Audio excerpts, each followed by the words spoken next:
Good morning, students. I am Mr. Sant Mary Public School, Manar Vaisali. Today I will start SST for class 5. तो next topic है scale, यानी कल हम map को read करने के बारे में बताए थे नेक्स्ट क्लास में, ठीक है ना। तो हम ये भी बताए थे कि डायरेक्शन को हम लोग कैसे मतलब आइडेंटिफाई करेंगे, कौन सा डायरेक्शन किधर है ना। तो इसको फिर से थोड़ा सा रिवाइज कर दे रहे हैं। तो जैसे ऊपर में जो होता है नॉर्थ होता है, नीचे होता है साउथ, है ना, राइट साइड ईस्ट और लेफ्ट साइड क्या हो जाएगा वेस्ट। इस तरह का होगा डायरेक्शन। और दो डायरेक्शन नॉर्थ और ईस्ट के भी नॉर्थ ईस्ट हो जाएगा, है ना। इधर हो जाएगा साउथ ईस्ट, इधर हो जाएगा साउथ वेस्ट, इधर हो जाएगा नॉर्थ वेस्ट। यानी इस तरह से हम डायरेक्शन को फाइंड कर सकते हैं। अब देखिए, कहीं भी हम मैप को रीड करते हैं तो एक्चुअल जो उसमें माप होता है, जैसे मान लीजिए यहाँ से अगर हम दिल्ली की दूरी मापें अगर मैप पर, ठीक है, एक्चुअल माप से, तो वो क्या होगा कि थोड़ा सा डिफिकल्ट हो, मतलब होगा ही। तो इसके लिए क्या किया गया कि एक मैप पर एक स्केल बनाया गया, यानी स्केल को अपना कर ही हम ये पता लगा सकते हैं कि दो सिटी या दो पैलेस के बीच में कितना दूरी है ना। यानी we can not make map showing the actual side of the palace. हम एक्चुअल साइड अगर मैप पर लिख दें, को दिखाकर अगर चाहेंगे मैप बनाना, तो ये क्या होगा, ये डिफिकल्टी होगी, है ना। The scale enable us to measure distance from one palace and another on that particular map. किसी खास मैप पर एक जगह से दूसरे जगह का अगर एक्चुअल मैप में मैप बनाया जाए तो बहुत बड़ा होगा। मतलब समझिए, यहाँ से दिल्ली का बनाना है तो दिल्ली इतना वो पेपर आएगा नहीं ना आएगा। तो वैसे स्थिति में क्या होगा, छोटा सा ही मैप रहेगा और उसके लिए स्केल बनाया गया। Map are classified into large scale map and small scale map. Maps को दो भाग में क्लासिफाई किया गया है। पहला है लार्ज स्केल मैप और दूसरा है स्मॉल स्केल मैप, है ना।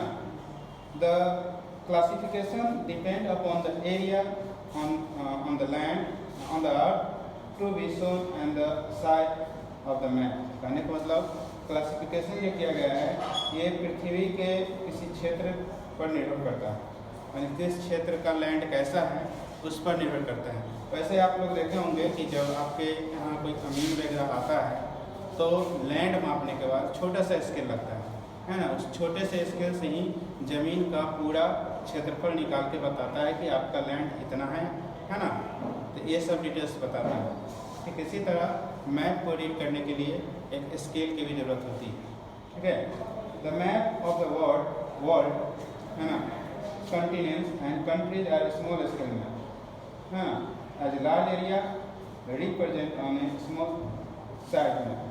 कहने का मतलब मैप जो होता है उस पर हम देखते हैं कि एक मैप पर पूरा वर्ल्ड का कंटिनेंट्स भी होते हैं, महादेश हुआ, है ना, बहुत सारे देश भी होते हैं, और ये सब जो होते हैं छोटा स्केल मतलब स्मॉल स्केल मैप कहलाता है सब, ठीक है ना। और लार्ज एरिया, और क्या होता है स्मॉल स्केल मैप और इस पर लार्ज एरिया होता है, ठीक है। और लार्ज एरिया को हम इस मैप पर दिखाते हैं।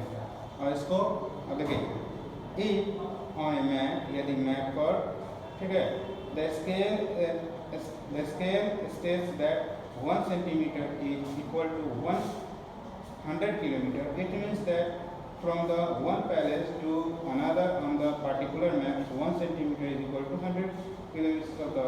कहने का मतलब अगर मान लीजिए, अगर यहाँ पे सेंटीमीटर है 1 सेंटीमीटर को मान लिया गया, मान लीजिए सेंटीमीटर में है, 1 सेंटीमीटर को मान लिया गया कि 100 किलोमीटर होगा, ठीक है। तो अगर हम मैप पर अगर दूरी मापते हैं, है ना, मान लीजिए बिहार कोलकाता के बीच की दूरी अगर मान लीजिए यहाँ पे 5 सेंटीमीटर हो, क्या हो गया 5 सेंटीमीटर अगर यहाँ पे है, ठीक है। तो टोटल हम कितना अंदाजा लगा सकते हैं, 5 × 100 करेंगे, यानी 500 किलोमीटर हो जाएगा। मतलब हो जाएगा 500 किलोमीटर दूरी एक छोटे से मैप पर हम लोग रिप्रेजेंट कर सकते हैं स्केल के माध्यम से, ठीक है। The scale statement give the scale use to map use in the map is shown either on the top or bottom of the map। कहने का मतलब कि स्केल पर हम टॉप से लेके बॉटम तक की दूरी को भी हम माप सकते हैं मैप पर, ठीक है। अब है मैप में जो होता है ये सैम्पल का भी बहुत बड़ा योगदान होता है। क्या चीज़?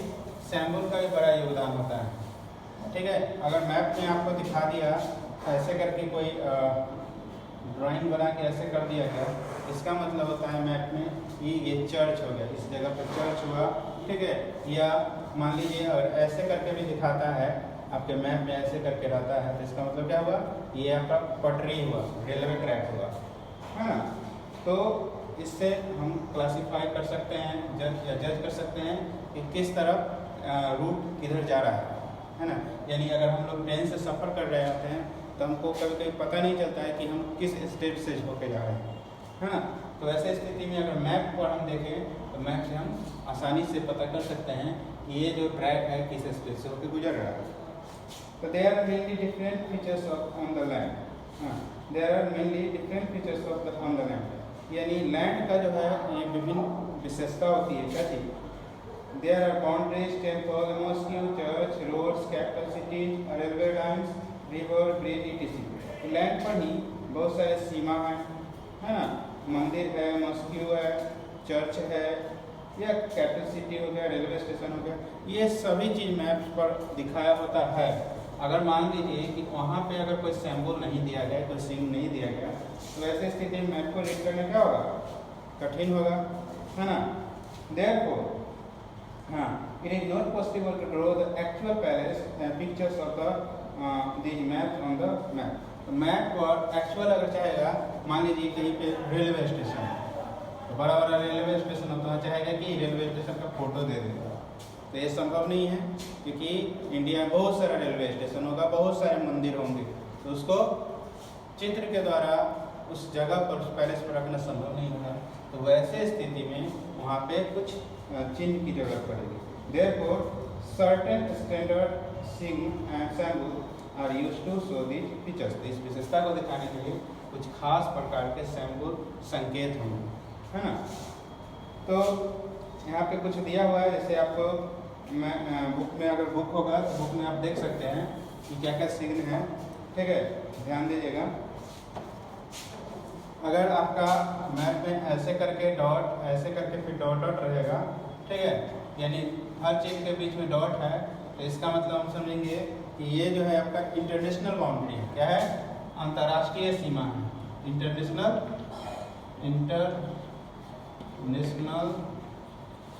है ना, बाउंड्री है, हाँ। क्या है? इंटरनेशनल बाउंड्री है, अंतर्राष्ट्रीय सीमा है, यानी इस तरह का अगर सिग्न है तो, ठीक है। अगर ये मोटा है, अगर हल्का पतला है, हल्का पतला करके ऐसे करके दिया हुआ चिन्ह सेम रहेगा, लेकिन जो मोटाई होगा इसमें थोड़ा सा फर्क होगा, इस चिन्ह के मोटाई में क्या होगा? थोड़ा फर्क होगा, तो उस तरह को हम कहेंगे स्टेट बाउंड्री। क्या बोलेंगे उसको? स्टेट बाउंड्री नाम लेंगे इसको स्टेट बाउंड्री, यानी राज्य का बाउंड्री होगा, है ना, स्टेट बाउंड्री होगा। जैसे बिहार का अगर मान लीजिए नक्शा है तो बगल में यूपी है, तो ये जो होगा स्टेट बाउंड्री को ऐसे ही दिखाया जाएगा डॉट डॉट करके, ठीक है। अगर आपका अगर मान लीजिए डॉट डॉट डॉट डॉट करके ऐसे दिया हुआ है, तो क्या होगा? अनमेटल्ड रोड हो जाएगा, है ना, पक्का रोड, कच्चा रोड जिसको बोलते हैं, ये सब होगा। तो ये मैप को, इसको आप अपने ध्यान में रख लेंगे, ठीक है ना, और ध्यान में रखेंगे तभी आप मैप को रीड कर पाएंगे, इस संकेत को अपने ध्यान में रख सकते हैं, ठीक है। तो the symbol use in the map are universal, ये यूनिवर्सल होता है, ठीक है ना, यानी अपना भगवान का दिया हुआ नहीं, ये हम लोग अपना बनाए हैं। Every country in the world use the same set of symbol, यानी प्रत्येक कंट्री जो है इसी तरह के सिंबल को क्या करते हैं कि रिप्रेजेंट करते हैं मैप पर। हेंस दे आर कॉल्ड, है ना, कन्वेंशनल एंड इंटरनेशनल सिंबल, इसीलिए इसको कन्वेंशनल या इंटरनेशनल सिंबल बोला जाता है, अंतर्राष्ट्रीय संकेत भी बोला जाता है, ठीक है। तो अब है कलर स्कीम। कलर स्कीम में देखिए, the standard colour use to show various physical features of the land on the map. Map पर कलर होता है, ये विभिन्न प्रकार की भौतिक विशेषताओं को प्रकट करती है। मैप पर कलर का भी इसमें योगदान होता है। ठीक है, जैसे अगर देखा जाए ब्लू जो है, ब्लू कलर अगर मैप में दिया हुआ है तो ब्लू का मतलब क्या होता है कि denotes water body like ocean, sea, lake and river on the map. अगर ब्लू कलर से अगर दिखाया गया है कहीं भी कोई भी क्षेत्र तो क्या है, वाटर बॉडी है, या तो नदी हो सकता है, तालाब हो सकता है, समुद्र हो सकता है ना। अगर लाइट ब्लू मैंने हल्का ब्लू अगर दिया हुआ है तो उसको मतलब हल्का ब्लू कलर में अगर दिखाया गया है तो उसमें क्या पता चलेगा, वाटर का सीधे पता चलेगा। लेकिन अगर डीप ब्लू है तो उसमें दिखाया जाएगा कलर शो डीप वाटर, गहरा पानी को दिखाएगा। मैंने हल्का अगर कलर है तो वो सिर्फ पानी को दिखाएगा, पानी नॉर्मल पानी है ना। लेकिन अगर काफ़ी गहरा ब्लू है इसका मतलब कि जहाँ पे वो पानी है वहाँ पे गहराई ज़्यादा है। ठीक है ना। ग्रीन कलर जो होता है ये प्लेन एरिया को दिखाता है ना, समतल भूमि को दिखाता है। और उसी तरह ब्राउन जो होता है ये हाई लैंड को दिखाता है, यानी समुद्री तल से थोड़ा हाई लैंड को ऊपर, है ना। और उसी तरह डार्क ब्राउन कलर है तो ये हिल और माउंटेन को दिखाएगा, डार्क ब्राउन, है ना। और येलो कलर जो होता है ये हिल्स को भी दिखाता है और प्लेटू को, पठार को भी येलो कलर से रिप्रेजेंट किया जाता है। तो some difference colours are used to indicate types of vegetation, density of people. कुछ खास प्रकार के वनस्पति हुआ, है ना, या लोगों का घनत्व जहाँ पर जनसंख्या ज़्यादा है उसको भी मैप पर कलर से रिप्रेजेंट किया जाता है। ठीक है, तो बच्चों आज ये चैप्टर समाप्त हो गया है। आप इसका क्वेश्चन आंसर तैयार करेंगे। ठीक है, फिर मिलेंगे अगले क्लास में अगले चैप्टर के साथ।